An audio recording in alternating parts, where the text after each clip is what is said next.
Ever felt stuck in a loop of putting things off, then feeling guilty, then putting them off even more?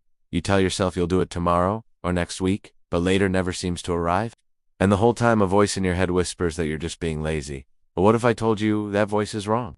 Procrastination isn't about laziness. It's a much more complex, and frankly, a much more human response than we give it credit for. So, let's redefine it. Procrastination is your mind's way of protecting itself.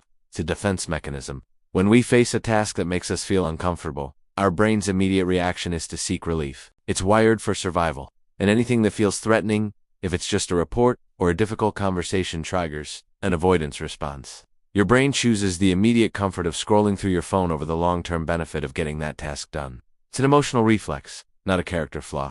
Think about the last time you procrastinated. What was the task? Was it huge and overwhelming? Like a massive project with no clear starting point? When a task feels too big, our brain freezes. It's like looking at a mountain and having no idea how to take the first step. The sheer scale of it can be paralyzing. So our mind says, nope, not today, and pushes it away to deal with the feeling of being overwhelmed. Or maybe the task was vague and unclear. You were told to be more creative or improve the results, but what does that actually mean? Without a clear path, our minds get lost in a fog of uncertainty. This confusion is uncomfortable, so we turn to something simple and predictable. It's like organizing our desk for the 5th time, or watching another episode of a show we've already seen. It's a way to escape the discomfort of not knowing what to do next. And then there's the big one, fear. Fear is a powerful driver of procrastination. It can be the fear of failure. What if I try my best and it is still not good enough? It can be the fear of judgment. What will people think of my work? Or it can be a deep-seated fear of success. What if I do well and the expectations become even higher? These fears trigger our self-preservation instincts. Our brain equates this potential emotional pain with a real threat.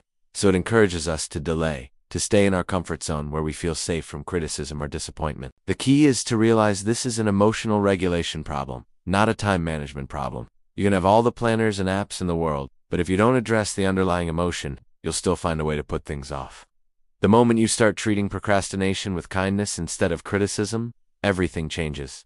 Instead of beating yourself up, ask yourself, what am I trying to avoid feeling right now? Is it boredom?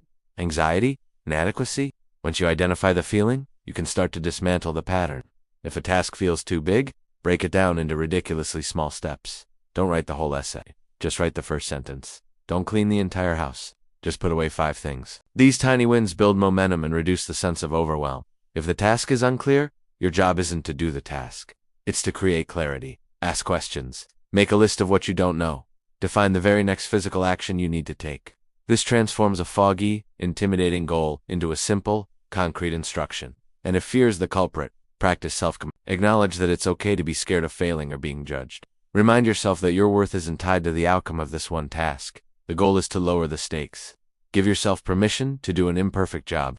A good enough completed task is infinitely better than a perfect one that never gets started. By understanding that procrastination is your mind's misguided attempt to keep you safe, you can stop fighting against yourself and start working with yourself. You can become an ally to your brain, guiding it gently past its fears and toward your goals.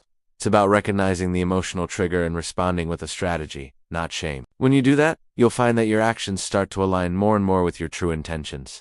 Thanks so much for watching. If this resonated with you, let me know in the comments.